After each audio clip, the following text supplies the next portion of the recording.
Sales में किस प्रकार से जो डीएनए रिपेयरिंग मैकेनिज़्म होता है उसमें हमारी कुछ सेल्स जो होती हैं वो एसओएस रिस्पॉन्स भी करती हैं।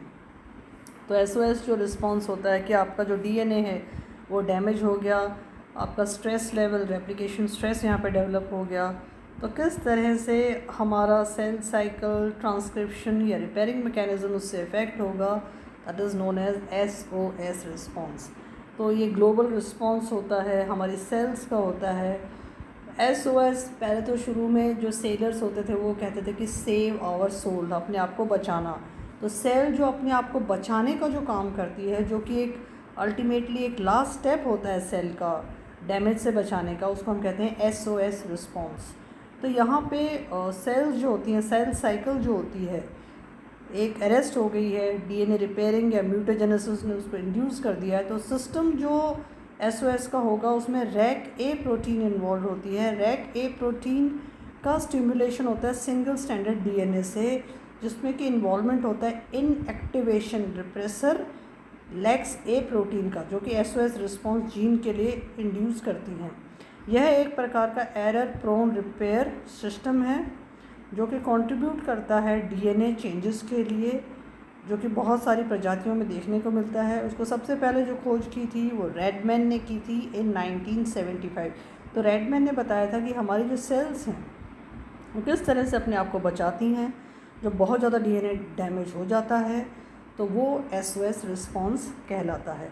अगर हम प्रोकैरियोटिक सेल्स में बात करें तो डीएनए जो डैमेज है वो क्रॉस लिंकिंग एजेंट से हो सकता है, यूवी रेडिएशन से हो सकता है, एल्काइलेटिंग एजेंट से हो सकता है। अगर डैमेज हो गया तो रैक ए प्रोटीन और लेक्स ए प्रोटीएज एंजाइम सेंस करते हैं डैमेज प्रोटीन को और एक्टिवेटेड हो जाते हैं उसके रिप्रेसर को हटा के। जैसे ही लेक्स ए डाइमर रिप्रेसर वहाँ से हट गया तो एक्सप्रेशन होता है लेक्स ए ऑपेरॉन का, जो कि ऑटो रेगुलेटरी मोड में होता है। लेक्स ए प्रोटीएज जो होता है वो रैक ए प्रोटीन को कैटलाइज करने का काम करता है, जैसे कि एनिलिंग करता है सिंगल स्टैंडर्ड डीएनए की और ट्रांसफ़र करता है स्ट्रैंड्स को।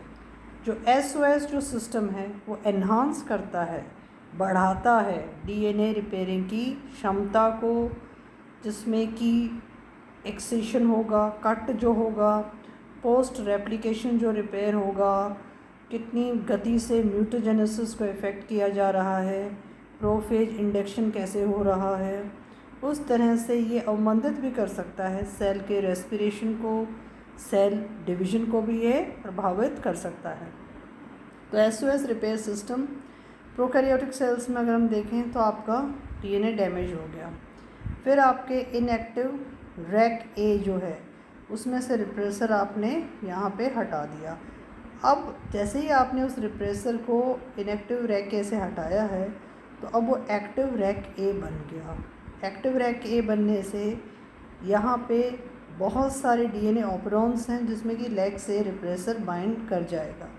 तो लेक्स ए यहाँ पे बाइंड करेगा तो ब्रोकन लेक्स ए डाइमर्स यहाँ पे बन जाएंगे और फिर ये ट्रांसक्रिप्शन होगा डीएनए रिपेयर प्रोटीन्स का और डीएनए रिपेयर हो जाएगा।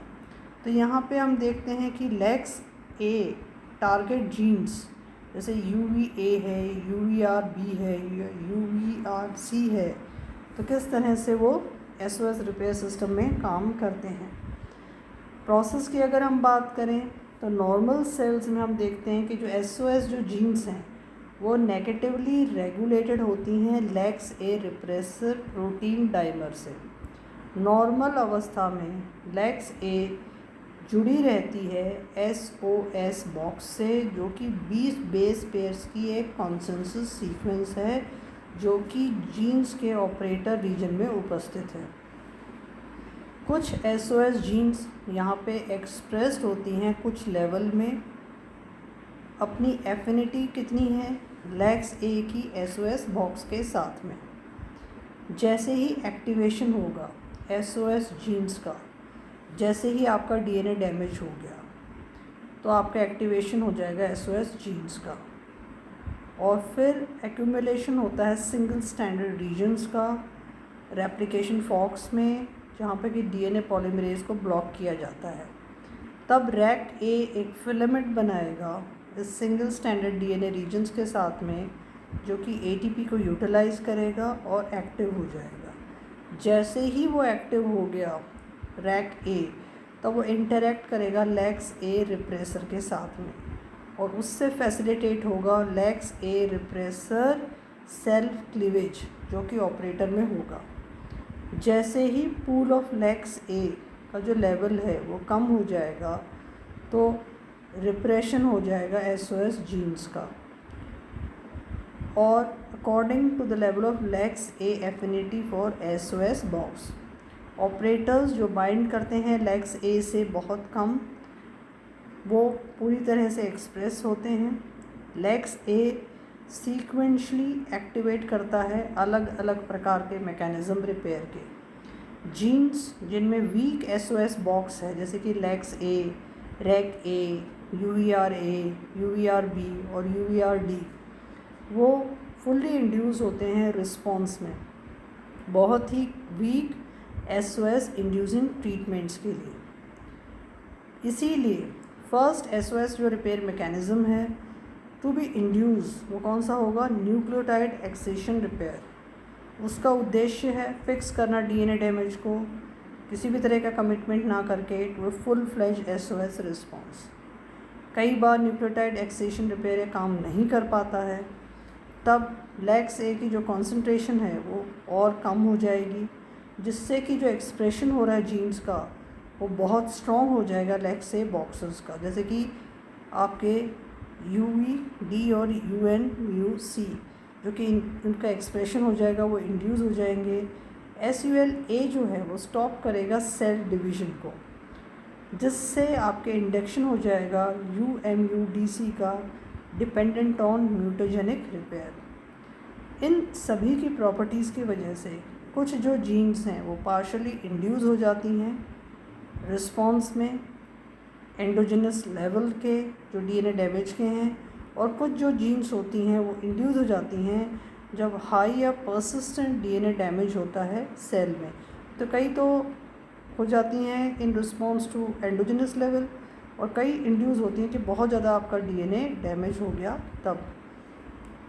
तो इस तरह से हम इसको डायग्रामेटिकली अगर हम देखें कि हमारा जो मॉलिक्यूलर लेवल पर अगर आपका डीएनए जो है सेल का वो डैमेज हो जाता है, तो वो रेप्रेस्ड और एक्टिव स्टेट कैसे जनरेट होगी। पहले डीएनए डैमेज होने से पहले रेप्रेस्ड स्टेट थी, मतलब लेक्स ए बाउंडेड था एसओएस बॉक्स से, जो कि प्रेजेंट है एसओएस प्रमोटर स्थल में।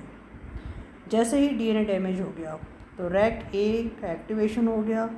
रैक ए का एक्टिवेशन होने से लेक्स ए जो है एसओएस बॉक्स से हट जाती है, उसका विदलन हो जाता है, जिससे आपके एक्सप्रेशन हो जाता है एसओएस जीन्स का। तो रिप्रेस्ड लेक्स ए में लेक्स ए जुड़ा रहता है प्रमोटर से, और एक्टिव स्टेट में लेक्स ए का क्लीवेज हो जाता है एसओएस बॉक्स से। इसको अब अगर हम और डायग्रामेटिकली देखें तो डीएनए जो कि डैमेज हो रहा है आपके एंडोजेनस या एक्सोजेनस कारकों से हो रहा है, तो मेथडोलॉजी रिपेयरिंग की वो किस तरह से करेगा। डीएनए रिपेयर रैक के इनएक्टिव है तो लेक्स से एक्यूमुलेशन हो जाएगा और रिप्रेशन हो जाएगा एसओएस रिस्पॉन्डिंग जीन्स का, या इंडक्शन हो जाएगा एसओएस रिस्पॉन्डिंग जीन का। कब होगा? जब आपके फेलियर हो रहा है रिपेयरिंग मैकेनिज्म का, तो एक्सप्रेशन हो रहा है रैक ए प्रोटीन का, लेक ए ब्रेक डाउन हो रहा है और इंडक्शन हो गया एसओएस रिस्पॉन्डिंग जीन का। तो इस तरह से हमारी सेल्स अपने आप को बचाने के लिए from severity of DNA damage adopt करती हैं SOS response. I hope you are able to understand SOS response.